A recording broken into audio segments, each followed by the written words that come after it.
بسم اللہ الرحمن الرحیم۔ شروع اللہ کے نام سے جو بڑا مہربان نہایت رحم والا ہے۔ رسول اللہ صلی اللہ علیہ وسلم نے لوگوں کو یوم النحر میں خطبہ دیا اور فرمایا، تمہیں معلوم ہے یہ کون سا دن ہے؟ لوگوں نے عرض کیا کہ اللہ اور اس کے رسول کو زیادہ علم ہے۔ بیان کیا کہ اس کے بعد حضرت صلی اللہ علیہ وسلم کی خاموشی سے ہم یہ سمجھے کہ آپ اس کا کوئی اور نام رکھیں گے، لیکن آپ نے فرمایا کہ کیا یہ قربانی کا دن یوم النحر نہیں ہے؟ ہم نے عرض کیا، کیوں نہیں یا رسول اللہ؟ آپ نے پھر پوچھا، یہ کون سا شہر ہے؟ کیا یہ البلدہ مکہ مکرمہ نہیں ہے؟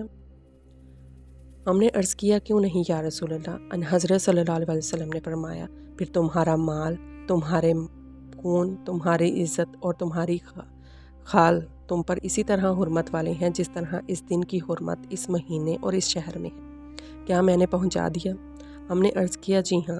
حضرت صلی اللہ علیہ وسلم نے فرمایا، اے اللہ گواہ رہنا، بس میرا یہ پیغام موجود لوگ غیر موجود لوگوں کو پہنچا دیں، کیونکہ بہت سے پہنچانے والے اس پیغام کو اس تک پہنچائیں گے جو اس کو زیادہ محفوظ رکھنے والا ہوگا۔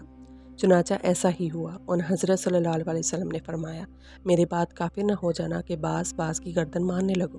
پھر جب وہ دن آیا جب عبداللہ عمرو بن حضرمی کو جاریہ بن قدامہ نے ایک مکان میں گھیر کر جلا دیا، تو جاریہ نے اپنے لشکر والوں سے کہا، ذرا ابو بکرہ کو تو جھانکو، وہ کس حال میں ہے؟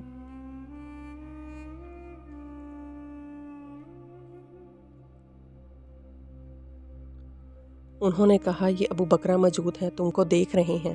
عبد الرحمن بن ابی بکرہ کہتے ہیں، مجھ سے میری والدہ حالہ بنت غلیظ نے کہا کہ ابو بکرہ نے کہا، اگر یہ لوگ 3 جاریہ کے لشکر والے میرے گھر میں بھی گھس آئیں اور مجھ کو مارنے لگیں تو بھی میں ان پر ایک بانس کی چھڑی نہیں چلاؤں گا۔